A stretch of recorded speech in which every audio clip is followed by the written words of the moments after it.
Hello everyone. Today the topic of our discussion is a short activity that you will be doing virtually called Heat of Fusion of Ice. A handout describing the procedure and the background information can be found on Canvas under module titled Heat of Fusion of Ice.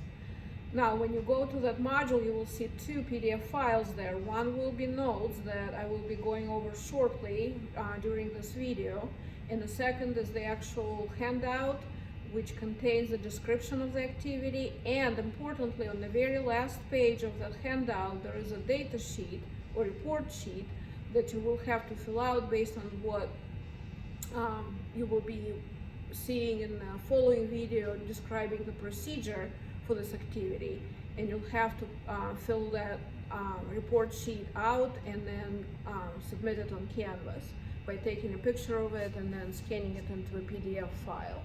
So basically a fairly simple exercise where the experiment is going to be conducted in a styrofoam cup, and some water will be added to the cup, and the initial temperature of the water will be taken with a data logger equipped with a temperature probe. You will see all that in detail in the procedure video.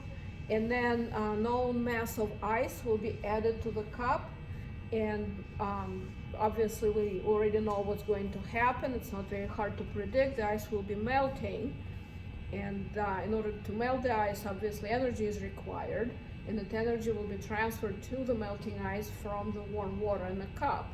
And once all the ice melts, it will then be given an opportunity to come to thermal equilibrium with warm water, where temperatures of warm water and cold water that used to be ice will become equal.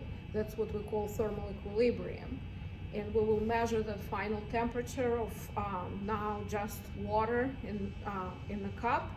And based on that information, basically initial water, warm water, is one temperature we will be measuring, and final temperature of water mixture, if you will, in the end of the experiment, once thermal equilibrium has been reached, will be the second temperature we'll be measuring. So let's first discuss the calculations we will have to do and actually the nature of all these processes. The reason why I picked this activity is although it's seemingly very simple and straightforward, there are a lot of interesting scientific concepts we need to discuss and make sure you have good handling of. So like I mentioned, initially in the cup will be some warm water. I put warm in quotes here because it's actually just water room temperature that I'm going to get directly from a faucet here in the lab. So as we add ice to this water, water will be giving off heat to the ice in order to melt it, and the amount of heat given off by the water can be designated as Q1. Q1 can be then calculated as mass of water in the cup times specific heat capacity of water times delta T of water. Now, delta T, typically delta is found as final minus initial. Here, however, we can imagine that once ice melts and energy is transferred from warm water to the ice, as a result, temperature of water is actually going to drop or decrease. And so in this case, final temperature will be lower than initial, and so we have to take delta T, find it as final minus initial, but then take absolute value of it so we don't have to deal with any negative signs. When ice is undergoing phase transition, going from solid to liquid or melting, it is gaining heat or energy. The heat gained by the melting ice can be designated as Q2. And Q2 is calculated as mass of ice times heat of fusion or enthalpy of fusion.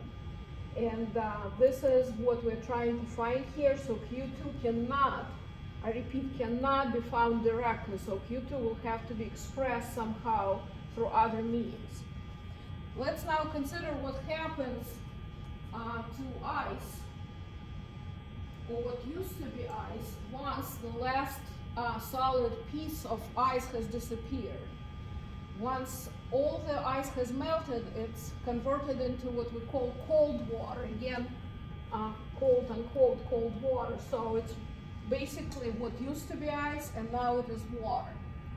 What we need to talk about is what is the temperature of that cold water that we're expecting to see right at the moment when the last piece of solid ice has melted. As you hopefully know, ice melts at 0 degrees Celsius. So we're going to assume that as soon as the last piece of ice has disappeared and we now have cold water in its place, the temperature of that cold water will be 0 degrees Celsius.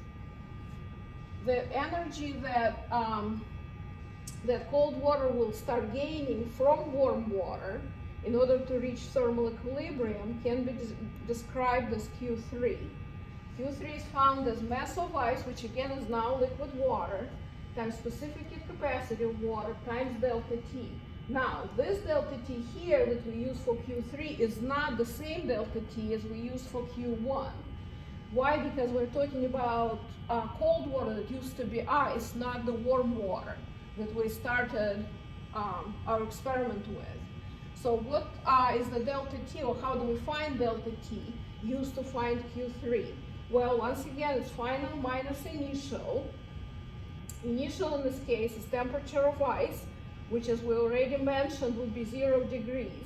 So delta T would be calculated as final temperature of the mixture of two waters minus 0, or simply TF. So when calculating Q3, delta T must equal to final temperature. Again, final temperature is measured once thermal equilibrium is reached, so that temperatures of warm water and cold water that used to be ice are equal to each other.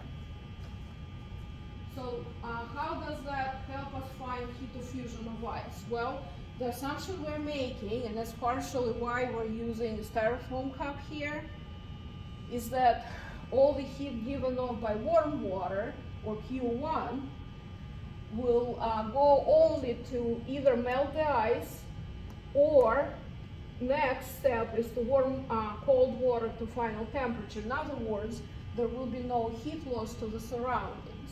Mathematically, we can express what I just said as following. Q1, energy lost by warm water, exactly equals to Q2, energy needed to melt the ice, plus Q3, energy needed to bring cold water to thermal equilibrium with formerly warm water. Therefore, Q2 can then be expressed as Q1 minus Q3. So if we can measure Q1 and Q3 experimentally, we can then use them to find Q2, and then we can further figure out heat of fusion as Q2 divided by mass of ice, or Q1 minus Q3 divided by mass of ice. One other thing I would mention here is the consideration for the type of energy that is changing here. So let's consider what happens when ice melts. As ice melts, its temperature is going to remain constant. Remember, during phase transition for any pure substance, temperature will remain constant. Therefore, the question I'd like to pose to you, and I'm not going to give you the answer because I want you to find this out on your own, is what type of energy would be changing as opposed to a type of energy that would be expected to stay constant when ice is melting or any other pure substance undergoes any other type of phase transition. What kind of types of energy am I speaking about? Well, I'll give you a hint. I'd like you to consider two types of energy in particular: kinetic energy and potential energy. So think about whether kinetic energy is going to change as ice melts. If yes, why? If no, why? Same for potential energy. You will notice on the bottom of your report sheet there are two questions that I'd like you to answer as sort of a post-lab follow-up to this activity. And one hint I'd like to give you is comparing hot water, boiling water to be precise, and steam that is produced when water boils. So as you probably know water boils at 100 degrees Celsius. So boiling temperature for water is 100 degrees. So question is, what would the temperature of steam be? In other words, does temperature of water change as it boils? The answer is no. So temperature of ice is 0. The temperature of water that's produced from melting ice is initially also 0. Likewise, if you're talking about boiling water, its temperature is 100 degrees Celsius.